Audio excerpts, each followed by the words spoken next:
Brought to you by TechnoSpark 20 series smartphones. I'm superhuman. चुनाव अपने आखिरी दौर में है और कोई भी नेता या पार्टी जीत के लिए कोई कोर कसर नहीं छोड़ना चाहती। 25 मई को लोकसभा चुनाव के लिए छठे चरण की वोटिंग होनी है। उससे पहले आखिरी दौर की लड़ाई भी दिलचस्प हो चली है। इस बीच कई ऐसे नजारे देखने को मिल रहे हैं जिन्हें देखकर ना तो कोई कुछ समझ पा रहा है और ना ही कुछ कह पा रहा है।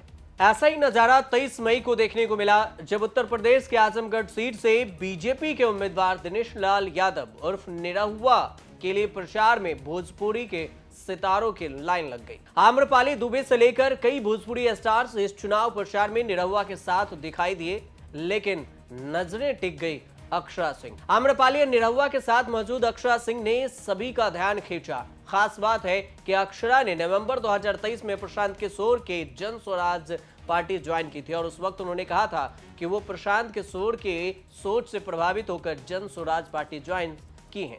हालांकि राजनीति में एंट्री से उन्होंने किसी भी तरह से इनकार नहीं किया था और अब 2024 के चुनाव में बीजेपी के लिए खुलकर अब वो प्रचार करती नजर आ रही हैं। क्या कुछ कहा, पहले आप वो बयान सुनिए। जय श्री राम।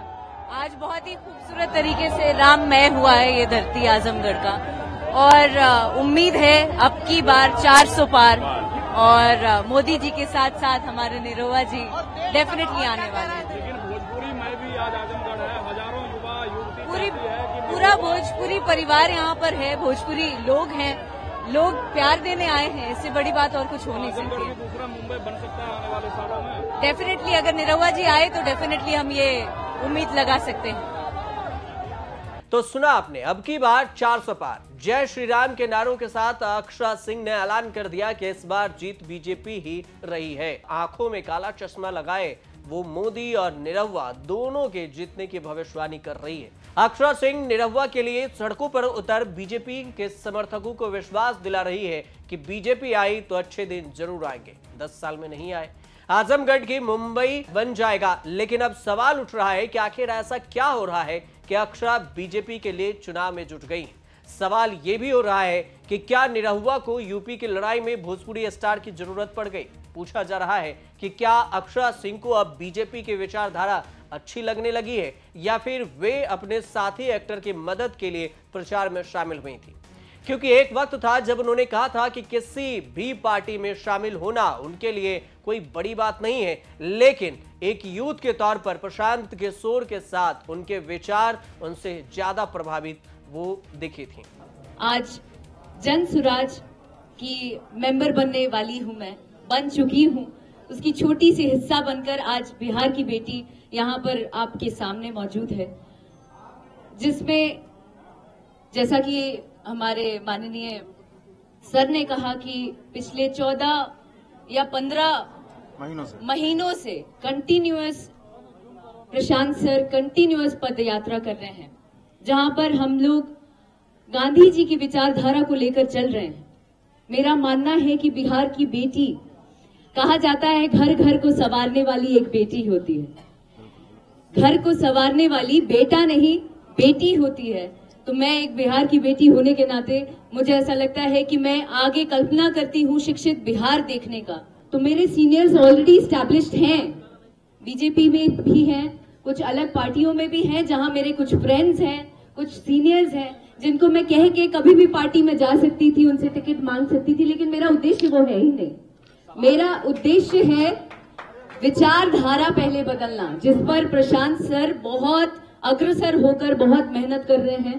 पिछले 15 महीनों से पदयात्रा कर रहे हैं इन चीजों को बदलने के लिए। उसमें एक छोटी सी हिस्सा बनने जा रही हूँ कि मैं भी क्या उनके कदम से कदम मिलाकर क्या समाज को बेहतर दे पाऊं।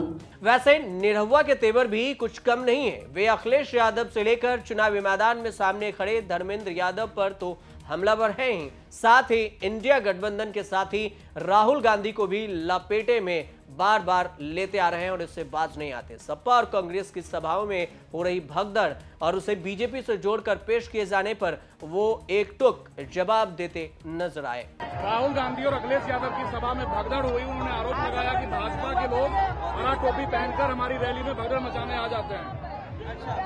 उनके पास जब वो हारने लगते हैं तो झूठ बोलने लगते हैं। कभी ईवीएम खराब हो जाता है, कभी उनके कार्यकर्ता खराब हमारे हो जाते हैं। मतलब ये लोग अपनी कभी हार मानेंगे ही नहीं, और यही वजह है कि ये पूरे देश से कांग्रेस और सपा खत्म हो जाएगी। कार्यकर्ता तो उन्हीं के हैं, मैं हर रैली में रहा हूं, लेकिन उनके कार्यकर्ता नियंत्रण में नहीं है, क्योंकि अनुशासन नहीं है। ये भारतीय जनता पार्टी के लोग हैं, देखिए कहीं कोई अनुशासनहीनता है? नहीं है। वो जहां रहेंगे अनुशासनहीन ही रहेंगे, ये प्रॉब्लम है।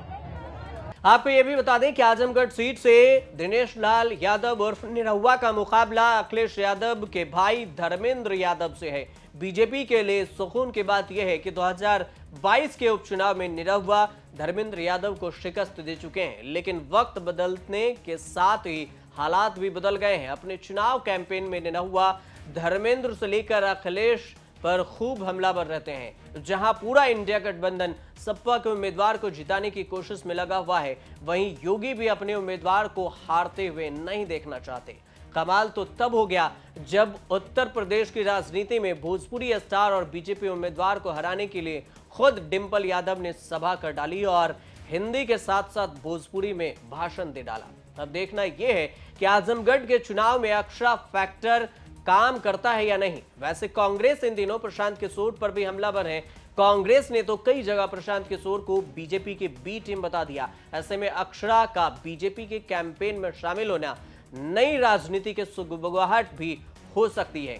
ऐसा इसलिए क्योंकि जन स्वराज में अगर अक्षरा ज्वाइन की है तो फिर जन स्वराज की तरफ से दिनेश लाल यादव जो बीजेपी में है उनके साथ चुनाव प्रचार करना एक अपने आप में सवालिया निशान खड़ा करता है। लेकिन यह बात भी सामने नहीं आई कि अक्षरा बीजेपी के साथ चुनाव प्रचार करने के लिए पहुंची हैं अपने मित्र के नाते, या फिर बीजेपी के विचारधारा को भी समर्थन कर रही है। और उधर जन स्वराज जो प्रशांत किशोर बिहार में पदयात्रा कर एक संगठन को मजबूत करने में जुटे हैं, उसके तरफ से दिनेश लाल यादव और बीजेपी को सपोर्ट करने आजमगढ़ में उतरी है। हालांकि वक्त के साथ हालात भी जरूर ये बता देंगे। चुनाव प्रचार में जब परिणाम आएंगे तब सब कुछ साफ हो जाएगा। फिलहाल आप देखते रहिए न्यूज़ तक।